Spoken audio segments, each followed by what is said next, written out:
I never told my childhood friend I broke our pact to stay in our hometown forever because the day I packed my bags and she waved from her front porch, smiling like she believed I would come back, I couldn't bear to admit that I never really planned to stay. I just wanted her to wait for a promise I never intended to keep. I was 17 when we made the pact. It was one of those muggy July nights where the air sticks to your skin and everything smells like grass and wet pavement. I'd just gotten off my shift at the gas station and walked home, smelling like fryer oil and Gatorade. My shirt had sweat stains down the back. I remember that, for some reason. That detail sticks. Sam was waiting on my porch when I got there. She had 2 sodas in hand, grape and orange, and a pack of Twizzlers already open. "You looked like you were dying last time, so I brought the grape this time," she said, tossing it to me. We sat on the porch steps. Neither of us said much at first. She'd been my best friend since 4th grade, when we both got in trouble for drawing on the back of the math test. We were inseparable after that. Same classes, same weird humor, same boredom about Maple Glen. It was always the same here. Same cars on the street. Same old men walking their dogs. Same flickering light above the post office. Everyone left eventually, or they stayed and grew bitter. That night she brought up the studio again. It wasn't a new idea. It was something we talked about a few times, usually after late nights and too much sugar. But this time she was serious. "We could really do it, you know," she said. "Use the garage at your grandpa's place. I asked my uncle, he has old tools. We could start this fall." I didn't say anything right away. I took a sip of the warm grape soda, let it sit in my mouth for a second too long. "I mean it," she said. "Why leave? Everyone just leaves and never comes back. We're not like that." And I said it. The thing she needed to hear. The thing I didn't mean. "Yeah, let's do it." We even spit in our palms and shook on it. Like kids. Like idiots. But I'd already applied to 3 schools out of state. I'd already written essays about how small this town felt, how I wanted to escape. I'd hidden the letters in my sock drawer. I'd walked 2 miles to use the library computer because I didn't want to risk my parents asking questions at home. I wanted out so badly it made my stomach hurt. But with Sam, I wanted her to believe we had something worth staying for. I wanted her to hold the rope while I untied mine and slipped out the back.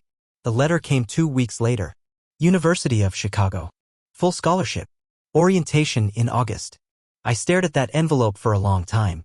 I didn't feel happy. I felt like I just signed something I didn't understand. I thought I'd tell her. I had 3 perfect chances. Once when we were walking home from the county fair. Another time when she brought me a milkshake just because. And a third when she left a note in my locker that said, "One day we'll say we really did it." Each time I froze. And then it was late August and my bags were packed. I told my parents I'd get a head start on settling in. I told Sam I was visiting family in Nashville before classes. I said I'd be back to help with the garage before the end of September. That was the last morning. She was standing on her porch, still in pajama shorts and a hoodie. Hair a mess. Holding a bowl of Cheerios, milk sloshing dangerously close to the edge. "You packed already?" she asked. "Yeah. Early drive. You'll text me, right?" "Of course." And then she smiled. God, that smile. Like she believed all of it. Like we were still 17 with our futures stretched out like a sidewalk between our houses. I got in the car and left. I didn't text. I didn't answer her calls. When she sent a picture of the garage with the caption, "Started without you," I stared at it for 20 minutes, then turned my phone face down. And that was that. She stopped reaching out. I kept telling myself I'd explain someday. That I'd write her a letter, or call, or maybe go home during winter break and show up with coffee and some long speech. But the truth is, every day I waited made it harder. Every day I didn't say something, it felt like I'd sealed it more. Eventually, it was too late. I thought maybe she'd move on. That was the story I told myself. That she'd find someone else to dream with. Someone who actually stayed. But I still checked her social media every few weeks. Not liking anything. Not commenting. Just watching from a distance like a coward. That fall, she posted pictures of the garage. New drywall. Paint swatches taped to the windows. A tiny electric heater in the corner. She even stenciled the words "Quiet House" on the wall above the desk. It was something we used to say, a code word for a place where we'd feel safe, where we could make stuff without judgment. In one photo, there was a second chair. I don't know if it was for me, but it looked like it. I kept that photo saved on my phone for years. Winter break came and went. I didn't go back. I told my parents I got a job on campus, which wasn't true, and they didn't ask questions. I think they were just proud I was out, that I'd made it further than they ever had. By spring, I was living in a studio apartment near campus with a cracked window and a tiny stove that always smelled like burnt toast. I was starting to make new friends. People who didn't know anything about Maple Glen. People who saw me as someone else. But Sam kept creeping back into my mind. And then, one night in March, I got a call from a number I didn't recognize. I let it go to voicemail. It was her voice. Quieter than I remembered. "Hey, I don't know if you changed your number or if you just don't want to talk. But, I just wanted to say I hope you're okay. And?" I finished the garage. "You should see it. It looks good." She paused, like maybe she was waiting for me to pick up. Then, "Anyway, I guess that's all. Bye, I guess." I listened to that voicemail 7 times. Then I deleted it. I don't know why. Maybe because it made me feel something I didn't want to feel. Guilt, mostly.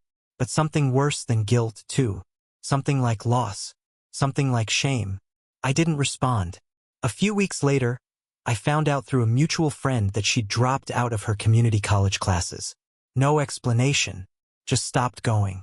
I asked around carefully, pretending I was just curious. The most anyone knew was that she'd started working at the library part-time and was still fixing up the garage like it was her full-time job. That summer, I came home for 3 days. I didn't tell anyone. I stayed at a cheap motel near the highway and drove past my old neighborhood late at night. The garage light was on. I saw her shadow move behind the window. She was still there. Still building. Still waiting for a version of the future I left behind. And for a second, I almost parked. I almost walked up the driveway. But I didn't. Because what would I even say? "Hey, sorry I disappeared. Sorry I let you believe something I never meant. Sorry I used your hope to buy time until I could escape." There's no good version of that. A year passed. Then, too, I moved apartments. Got an internship. Started telling people I was from outside Chicago instead of naming the town. It was easier. Cleaner. Most people didn't care. Most people just nodded and changed the subject. But I thought about Sam more than I admitted. Not just the night we made the pact or the way she waved from the porch. I thought about stupid things, the way she used to steal the cherry candies from my lunchbox, how she hummed when she was nervous, how she always walked barefoot in summer no matter how hot the pavement was. Some things just stick. Then one day I got a message. Not from her. It was from her cousin, Rachel, the one who used to work summers at the community pool. "Hey, don't know if you heard. But Sam's mom passed last week. Thought you should know." I stared at it for a long time. My first instinct was to say thank you. My second was to ask how Sam was doing. But I didn't reply at all. I told myself it wasn't my place anymore. A week later, I saw a post from Sam. Just a photo of her mom's backyard. The caption read, "Still feels like she's just inside." And that's when it hit me. She hadn't moved. Not even houses. Still in that same neighborhood. Still right across the street from where I grew up. It didn't seem real. Everything in my life had changed so much. New city, new job, new everything. And yet she was still there. Still waiting on a promise I made when I didn't understand what it meant. A few months after that, I ran into someone from high school. Brandon Lee. We weren't close, but he recognized me at a bookstore downtown. He'd moved to Chicago too. We got coffee, caught up. Then he said it. "Hey, weird question. You and Sam ever talk anymore?" I shook my head. "Not in a while." He gave me this look. Part curiosity, part hesitation. "You know she wrote a book, right?" That stopped me. "No," I said. "I didn't." He pulled it up on his phone. It wasn't a big publisher. Self-published, maybe. But there it was, her name in black and white. The Quiet House. I bought it that night. Read it in one sitting. It wasn't about me, not directly. But it was. Every line, every character, every piece of dialogue. It was us. Different names. Different details. But the heart of it was the same. 2 girls growing up in a small town. Promise. A garage. One of them leaves. One of them stays. The one who stays waits too long for someone who never intended to come back. And the ending? The girl who stayed burns the studio down. Not out of rage. Out of understanding. Out of grief. There's a line near the end I'll never forget. Some people promise to stay not because they mean it, but because they're too afraid to admit they're already halfway gone. I never reached out after I read it. I guess I thought if she wrote the story, maybe that was her way of letting go. Maybe she didn't need me to say anything anymore. Or maybe she'd finally realized the promise was never real to begin with. But the part that stays with me, the part one still can't shake, is knowing she kept that studio alive longer than I ever deserved. She waited and I let her.